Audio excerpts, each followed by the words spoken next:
കയർ വകുപ്പിലെ മാനസിക പീഡനത്തിനെതിരെ പരാതി നൽകിയ ജീവനക്കാരി മരിച്ചു. എറണാകുളം വെണ്ണല സ്വദേശി ജോളി മധുവാണ് മരിച്ചത്. തലയിലെ രക്തസ്രാവത്തെ തുടർന്ന് ചികിത്സയിലിരിക്കെയാണ് മരണം. പ്രധാനമന്ത്രിക്ക് അടക്കം ജോളി പരാതി നൽകിയിരുന്നു. ആരോഗ്യ പ്രശ്നങ്ങൾ ചൂണ്ടിക്കാട്ടി മെഡിക്കൽ ലീവ് എടുത്തപ്പോൾ ശമ്പളം മേലുദ്യോഗസ്ഥൻ തടഞ്ഞുവെച്ചെന്നും ബന്ധു വിൽസൺ പറഞ്ഞു. പുള്ളിക്കാരി ഇങ്ങനെ ഓഫീസുമായിട്ട് ഇങ്ങനെ പ്രശ്നങ്ങളുണ്ടായിരുന്നു, അവരുടെ ബോസും ചില കൊളീഗ്സുമായിട്ട്.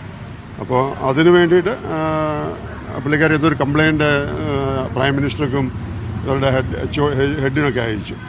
അപ്പോൾ അത് ആർക്കും ഇഷ്ടപ്പെട്ടില്ല. അപ്പോൾ അതുകൊണ്ട് പുള്ളിക്കാരനെ ഹറാസ് ചെയ്തു. ആ ഹറാസ്മെൻറ്റിൽ എന്നിട്ട് ലാസ്റ്റിൽ ഈ സ്ട്രോക്ക് വന്ന് വീഴുന്നന്ന് ഓഫീസിൽ നിന്ന് ആരോ വിളിച്ചിട്ടുണ്ടായിരുന്നു. വിളിച്ച് അപ്പോളജി എഴുതി കൊടുക്കാമെങ്കിൽ ഞങ്ങൾ തിരിച്ച് ഇവിടെ ജോലി കയറ്റാമെന്ന് അങ്ങനെ എന്തോ പറഞ്ഞു.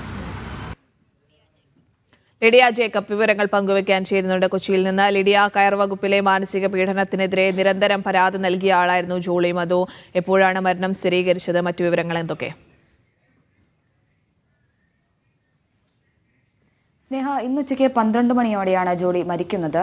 കഴിഞ്ഞ ഒരാഴ്ചയായി ചികിത്സയിലായിരുന്നു. ഉയർന്ന രക്തസമ്മർദ്ദത്തെ തുടർന്ന് തലച്ചോറിലെ ഞരമ്പുകൾ പൊട്ടി ആന്തരിക രക്തസ്രാവം ഉണ്ടായതിനെ തുടർന്നാണ് ജോളിയെ ആശുപത്രിയിൽ പ്രവേശിപ്പിക്കുന്നത്. ഇതിൽ കുടുംബം വലിയ രീതിയിലുള്ള ആരോപണങ്ങളാണ് ഉന്നയിച്ച് രംഗത്ത് വന്നിരിക്കുന്നത്. അതായത് ജോളി നിരന്തരം തൊഴിൽ പീഡനത്തിന് ഇരയായി എന്നാണ് കുടുംബം ആരോപിക്കുന്നത്. വലിയ മാനസിക സമ്മർദ്ദത്തിലൂടെയാണ് ജോലി പോയിക്കൊണ്ടിരുന്നത്. അതോടൊപ്പം തന്നെ ഈ സഹപ്രവർത്തകരും മേലുദ്യോഗസ്ഥരും വലിയ മാനസിക സമ്മർദ്ദം ജോളിക്ക് നൽകിയിരുന്നു. ഭീഷണികളടക്കം ഉണ്ടായിരുന്നു. ഇതിൽ ജോളി ഇതിനെ സംബന്ധിച്ച് കുടുംബത്തോടും മറ്റുള്ളവരോടുമൊക്കെ പറയുകയും ചെയ്തിരുന്നു. ഇതിനെ തുടർന്നാണ് ഇത്തരത്തിൽ ഉയർന്ന രക്തസമ്മർദ്ദമുണ്ടായി ജോളി ആശുപത്രിയിലാവുന്ന ഒരു ഗുരുതരാവസ്ഥയിലേക്ക് പോയത്. ഇതിനെ തുടർന്നാണ് ഇത്തരത്തിലുള്ള തൊഴിൽ പീഡനം സഹിക്കവയ്യാതെയാണ് എന്നാണ് കുടുംബം ആരോപിക്കുന്നത്. മാത്രമല്ല, മറ്റൊരു പ്രധാനപ്പെട്ട കാര്യം എന്ന് പറയുന്നത് ജോളി ഇത് സംബന്ധിച്ച്, അതായത് വലിയ മാനസിക പീഡനം തനിക്കുണ്ടാകുന്നുണ്ട് എന്ന് കാണിച്ച് പ്രധാനമന്ത്രിക്കും കേന്ദ്ര സഹമന്ത്രിക്കും അടക്കം പരാതി നൽകിയിരുന്നു.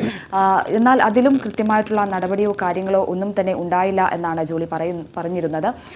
മാത്രമല്ല, അതും കുടുംബം വലിയ രീതിയിൽ ഉന്നയിക്കുന്നുണ്ട്.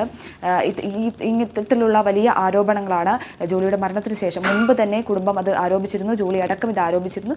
ജോളിയുടെ മരണത്തിന് ശേഷം വലിയ ആരോപണങ്ങളും കാര്യങ്ങളുമാണ് കയർ വകുപ്പിനെതിരെ ഉയരുന്നത്. സ്നേഹ.